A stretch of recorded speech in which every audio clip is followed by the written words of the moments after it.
Welcome to Excel Radio with Dr. Nick Zyrowski, where we talk with world-class entrepreneurs, executives, and health experts who have unlocked the secrets to Excel health and performance. Hi, and welcome to Excel Radio. This is your host and high-performance expert, Dr. Nick Zyrowski. In this episode, I'm going to be speaking with Alon Ozery. He is the owner of Ozery Bakery, and we're going to dig into some topics such as entrepreneurship, eating good quality foods, and just talk about how he started his business from nothing, and then how he actually got into the health food business and how he's really just skyrocketed his success by doing what he feels is right and following his passion. Welcome to the show. I hope you enjoy. Hey, thank you for being with us in the show, Alon. Hi, Dr. Nick. How are you? Thank you. Doing well. Thank you. So the first question I want to ask you is really, it sounds like you have an incredible entrepreneurial story. When you started your business, you started out with actually negative in the bank. Can you share your story and your success with our listeners? I would love to, yes. I wrote my business plan while I went to Ryerson University in Toronto, and being of a background of half Israeli and half English living in Canada, I had an idea of making pita breads and westernizing them and making sandwiches out of them and selling healthy, fresh sandwiches to people. So originally, I thought that the business would be a sandwich shop, and then within time that became into a commercial bakery. So I was at Ryerson, and we had a business writing course, which was one of the easiest and one of the toughest classes I had, where we had to write a business plan for an idea that we had. And there were no classes. You came to the first class and came to the last class, and if you needed help, you'd meet the professor at his office. And I put in everything I had into that, and this was probably the only A I got in university, and put down a business plan for a sandwich shop, a healthy one. And I won $300 for getting to number one in that class with my business plan. Mind you, so the negative was from student loans, which were amounted to about $25,000 at the time, which were quite a bit of money for me. Okay, gotcha. And then I asked my father, I wanted to open the business, and he was in insurance. And again, not a lot of means. All my parents had were $50,000 in the bank, and our father was 61 years old, and he was willing to go ahead with me, put his $50,000 in, and with that the weight of the world on me, because that was a big chunk of his retirement. And we went ahead and did it, got a loan for $100,000 and started a sandwich shop, not really have done it in the past. Okay. And so what you started a sandwich shop, and you had $50,000 to do it. And so you had a small sandwich shop, but now you have a large commercial bakery, right? Today, about 85,000 square feet of a bakery, over 200 people working with us, yes. Okay, so let me ask you then. So you started with the small sandwich shop. How did it turn into this large of a company, this huge bakery? Originally we started making the pitas manually, and everything we did was based on basically family traditions of making pita bread, so it was handmade. And about 2 years after we opened, it was what's next, because just continuing doing the same was boring, and that's sometimes to our benefit, sometimes to our detriment. We said, what's next? And one of the options was to open other stores. Another was to sell our pitas to people or open a catering company. And thankfully, we started selling our baked goods to stores in a natural area in Toronto, so all the health food shops in Toronto. And to our surprise, they were buying them like crazy. Our pitas were double the price compared to everybody else's. They were very different to them, but I never thought they'd sell for those prices. Prices at the time were about 99 cents to $1.19 for a pack of pitas, and ours were selling for $2.29. And lo and behold, they did well. Part of our philosophy in developing products always is not making a me too, because that's kind of boring. It's imagining and coming up with new products that are interesting and tasty and good for you. So I'm very sensitive to many foods, and I can't eat many chemicals. Chemicals affect me and make me itch, and I always had asthma and eczema and a whole lot of things. And eating healthy and basic helped me a lot. I didn't have to put these creams on or take these pills. And that was the reason we went with natural products or natural ingredients. And so the process was handmade, and then the ingredients were clean. And in 1996, I guess there was an emerging demand for that. So we were at the beginning of that wave. Today, the large companies are all going that way, but they're looking at it in a financial matter, not a philosophical necessarily. Okay, wow. So how many years, how long did that take you to go from a sandwich shop to where you are today? I've been in business for 20 years, but I'd say between the sandwich shop and a fairly healthy bakery, I'd say about 10, 12 years. And it was a huge learning curve because I've never been in baking goods, in commercial baked goods. It's a new business, or was a new business. Opening a store was a new business also. So it was like opening 2 or 3 new businesses during these years. Okay, I gotcha. Now, you said that you had already kind of been into health foods because you were very sensitive to many things. You had experienced a lot of different food sensitivities. And so when you first started doing this was actually when it really wasn't mainstream. I mean, it was kind of looked at as like totally unnecessary. So how were you able to, pull that off and make that happen during a time where there wasn't a huge demand for it? I think that at the end of the day, if your core values are real, and then you make something that people would actually like and is tasty, your chances of succeeding are higher. Some developers they just read labels and will try and meet certain criteria on the food labels on the back of the package, and they forget the heart. The heart is an incredibly important part of development.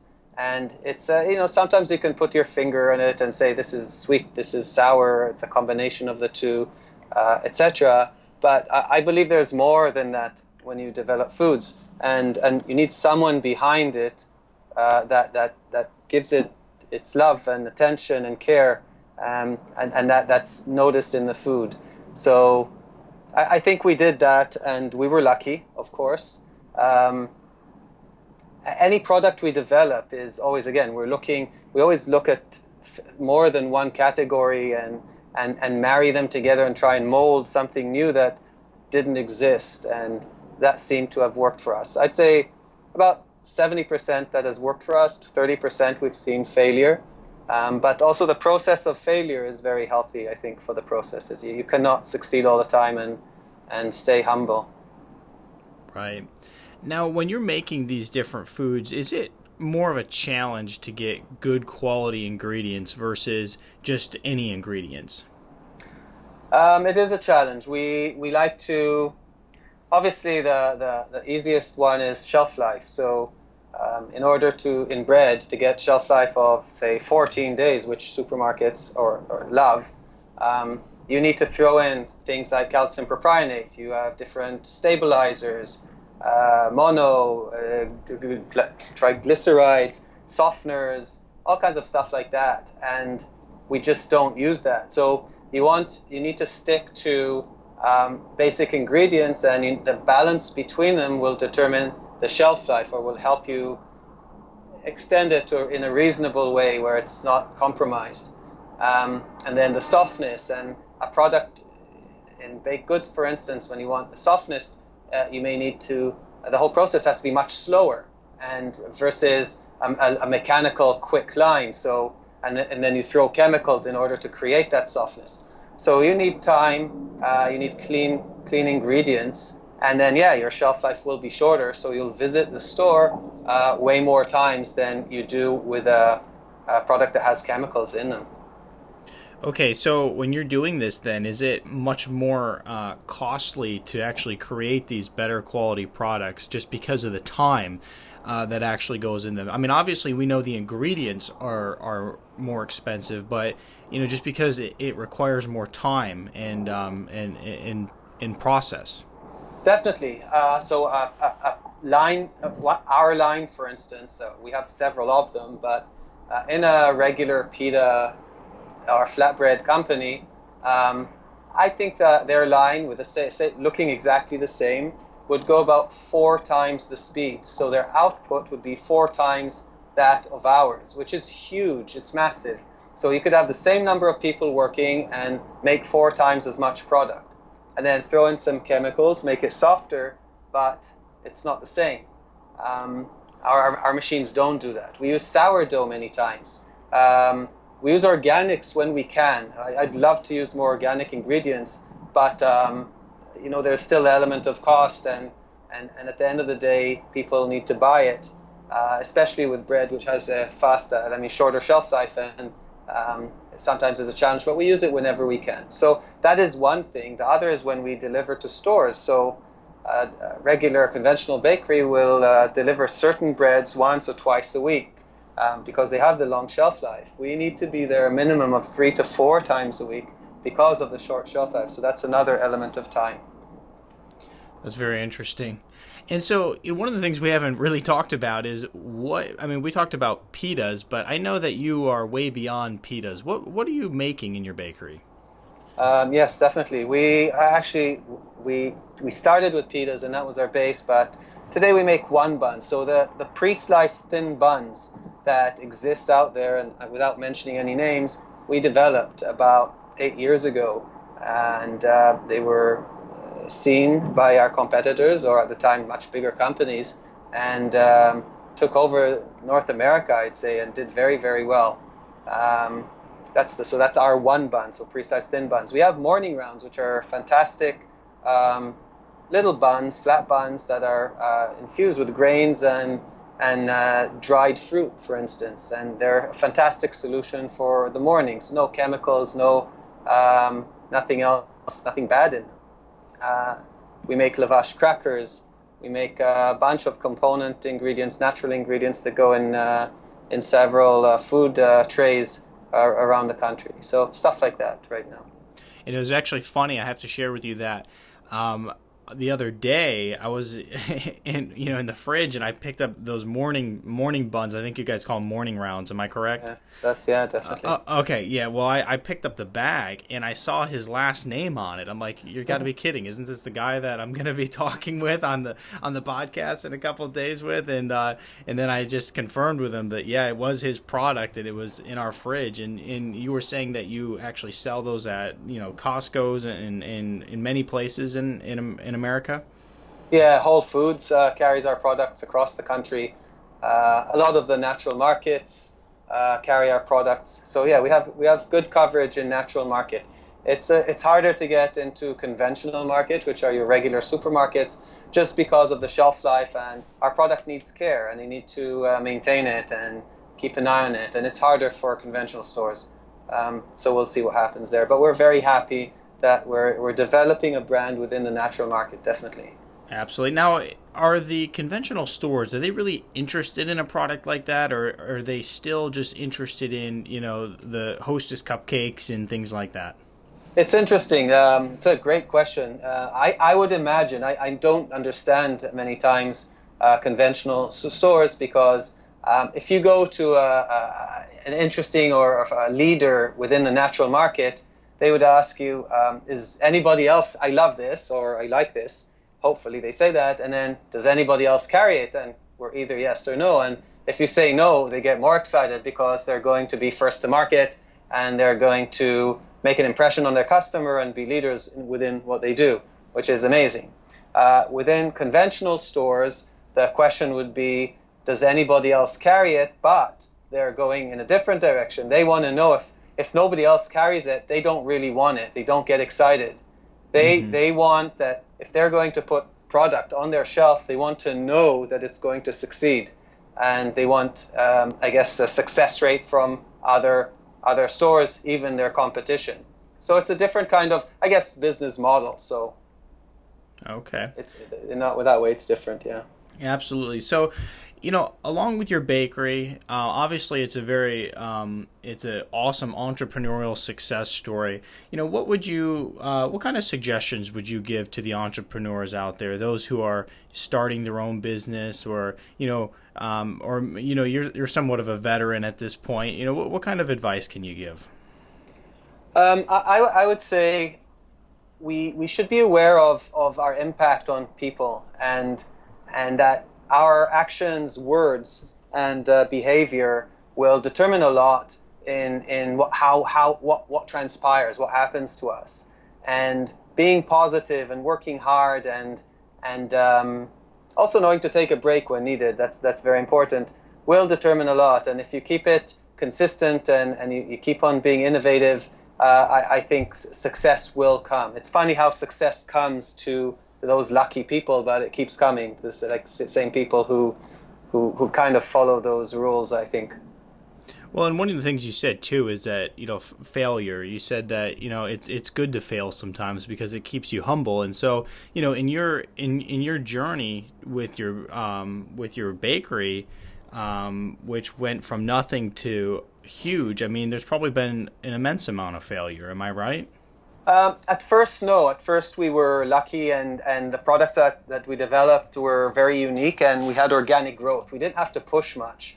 I'd say that was for about 8 to 10 years. My natural state of mind is when I'm doing well, I'm extremely worried.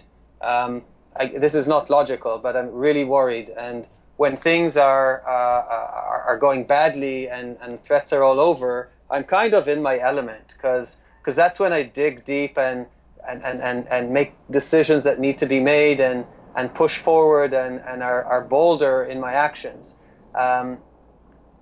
So, yeah, I forgot the question. Sorry. Well, I was asking, failures. So, like, you've come across failures. Yeah. So our latest failure, and it comes into the natural element. We made these fantastic flat ciabattas, really wonderful bread made with like a lot of sourdough and great basic natural flavors. And they didn't succeed because the water content is very high. And for those of the people who know,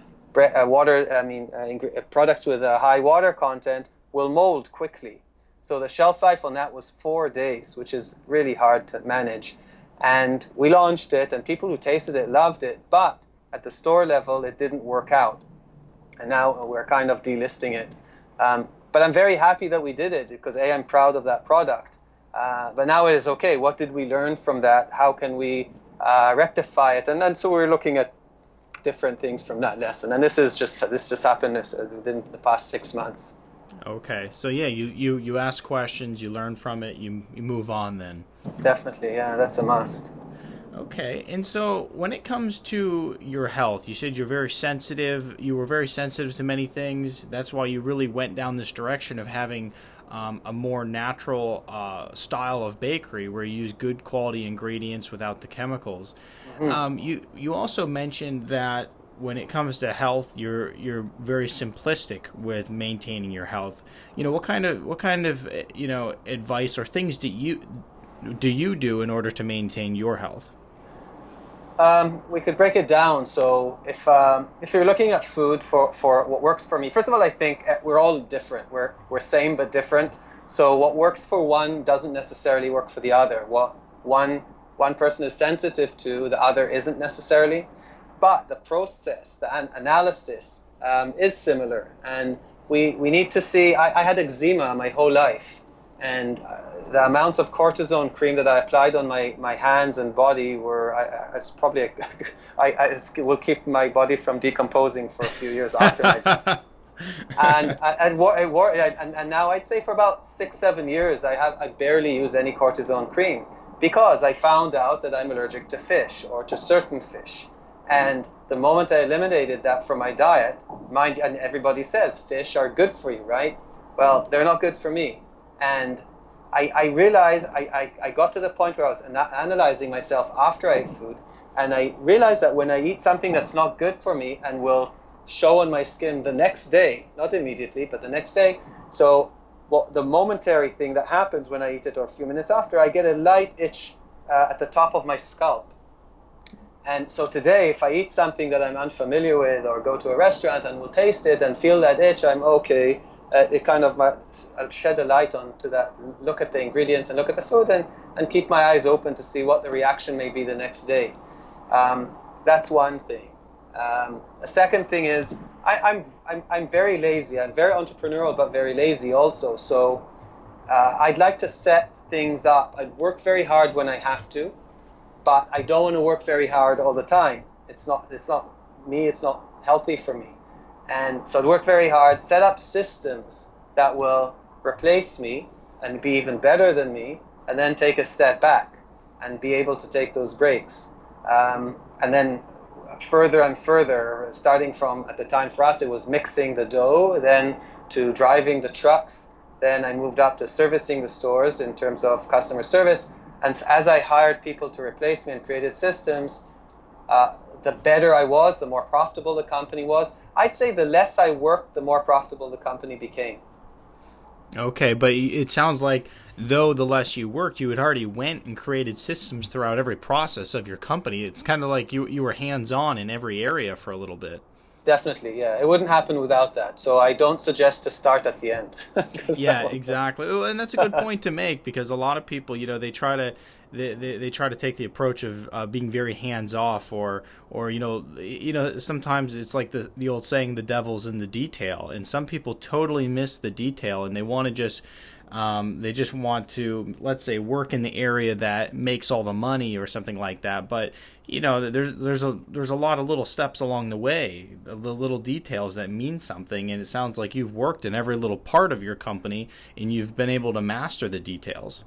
Yeah, I agree with you completely. I work with a lot of young entrepreneurs here in the city, in several organizations, and you'll really identify the hands-on people that they'll succeed because they don't shy away from work. They want to know it all, but they don't necessarily want to do it all the time.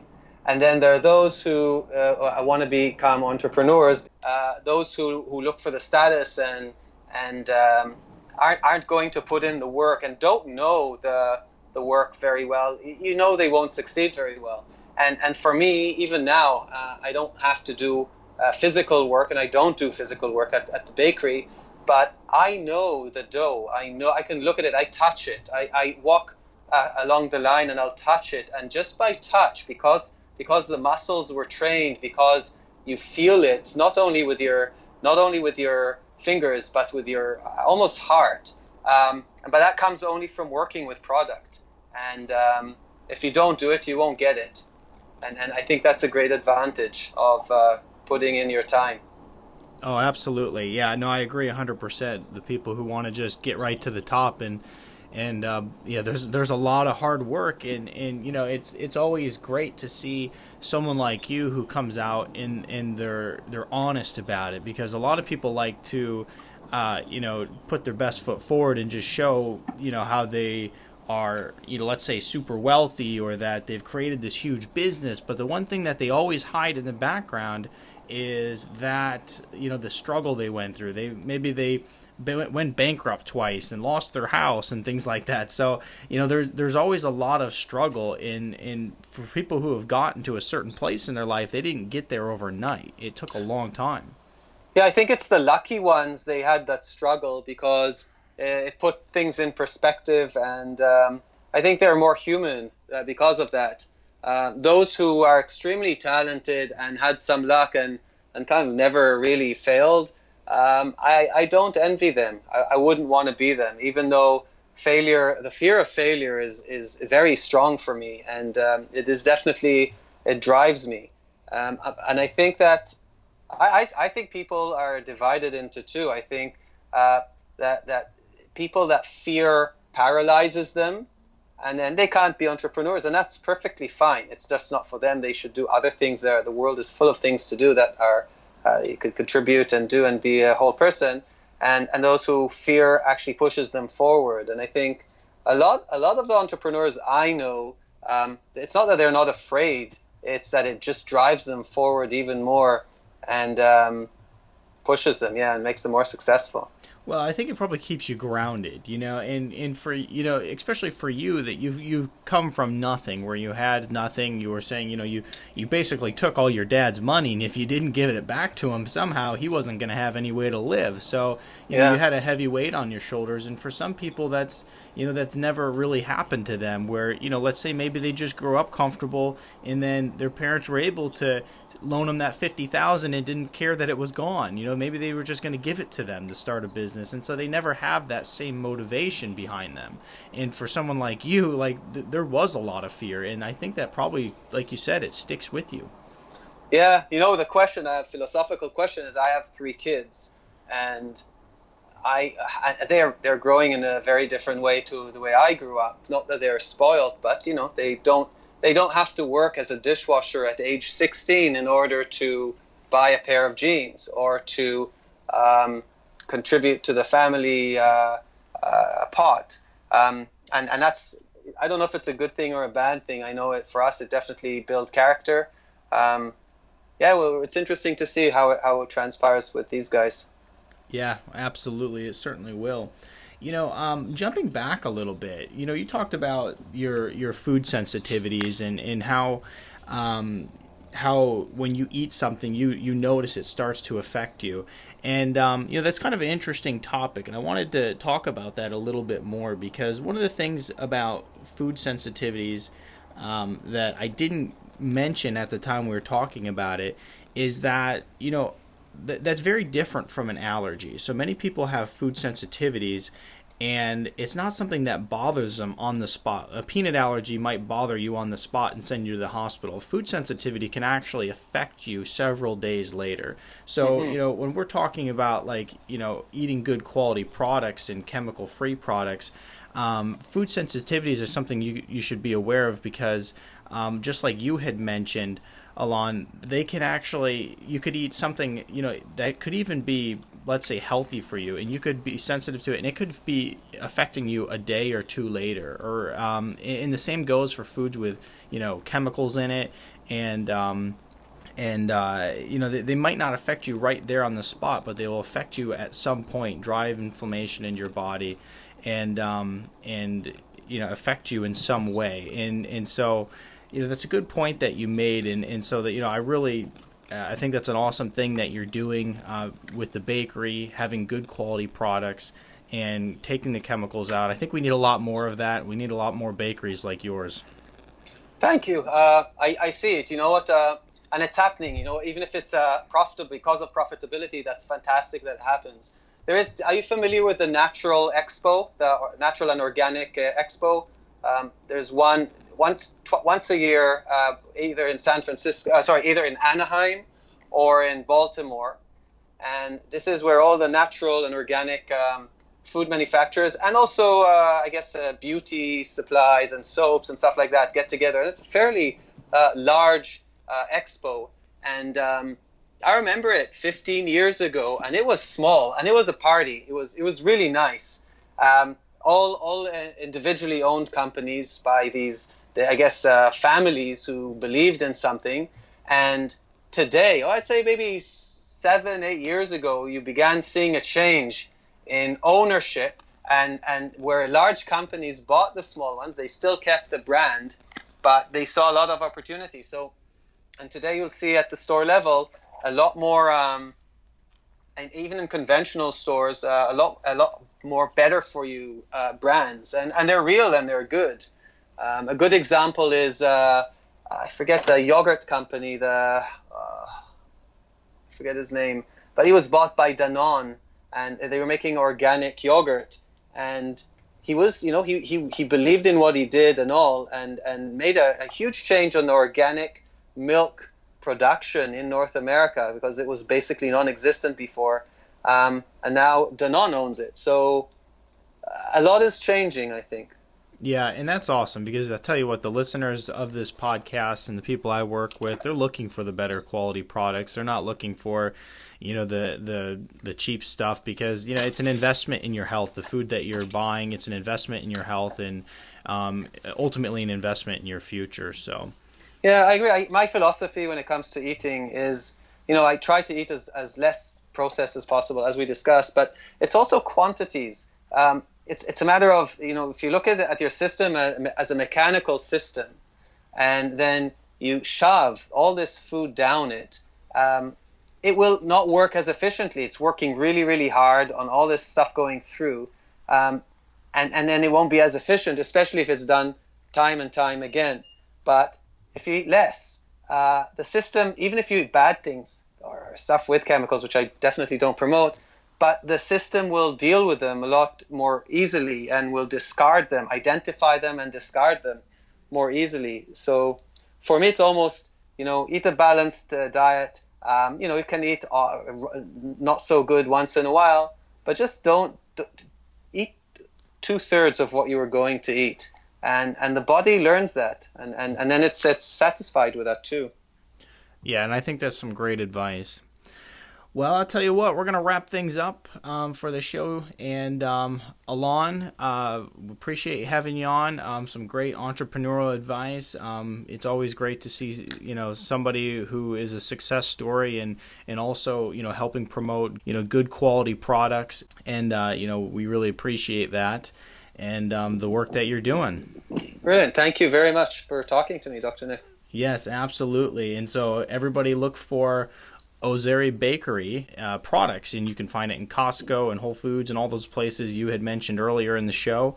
And I think you're going to be quite happy with them. I know that my kids love the morning rounds. So, thank you. It's amazing to hear every time. Awesome. Well, thanks for being on the show with us today. Thank you. Take care. If you want more information to multiply your health and simplify your lifestyle, visit our website at excelpodcast.com. Until next time, have an outstanding day.